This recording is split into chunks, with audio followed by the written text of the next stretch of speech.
വളരെ ചുരുങ്ങിയ കാലം കൊണ്ട് തന്നെ ജനങ്ങൾക്കിടയിൽ ശ്രദ്ധേയനായ വ്യക്തിയാണ് അഖിൽ മാരാർ.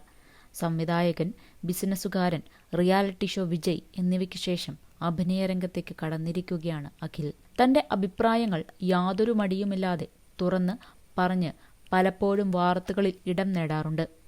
ഇപ്പോഴിതാ ഏറെ ദുഃഖകരമായ വാർത്തയാണ് താരം സോഷ്യൽ മീഡിയയിലൂടെ പങ്കുവച്ചിരിക്കുന്നത്. തന്റെ ഓമന വളർത്തുനായയുടെ മരണത്തിൽ വേദന പങ്കുവച്ച് ചങ്ക് നീറുന്ന കുറിപ്പുമായി എത്തിയിരിക്കുകയാണ് അഖിൽ മാരാർ. സോഷ്യൽ മീഡിയ പ്ലാറ്റ്ഫോമായ ഫേസ്ബുക്കിലൂടെയാണ് വളർത്തുനായയുടെ വീഡിയോ പങ്കുവച്ചുകൊണ്ട് അഖിൽ മാരാർ കുറിച്ചത്. എൻ്റെ ഹൃദയം പറിച്ചുകൊണ്ട് എൻ്റെ പൊന്നുമോൾ പോയി.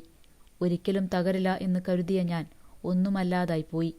കഴിഞ്ഞ 3 വർഷമായി എൻ്റെ ഒപ്പം ഉറങ്ങുന്ന ഞങ്ങളുടെ 3ാമത്തെ മകളായ എൻ്റെ ശീശു ഞങ്ങളെ വിട്ടുപോയി. എൻ്റെ നെഞ്ചു പറയുന്ന വേദനയാണ് എന്നാണ് വളർത്തുനായയോടൊപ്പമുള്ള ഹോസ്പിറ്റൽ വീഡിയോ പങ്കുവച്ച് അഖിൽ കുറിച്ചത്. നിരവധി ആളുകൾ അഖിലിനെ ആശ്വസിപ്പിച്ച് കമന്റുമായി രംഗത്തെത്തിയിട്ടുണ്ട്.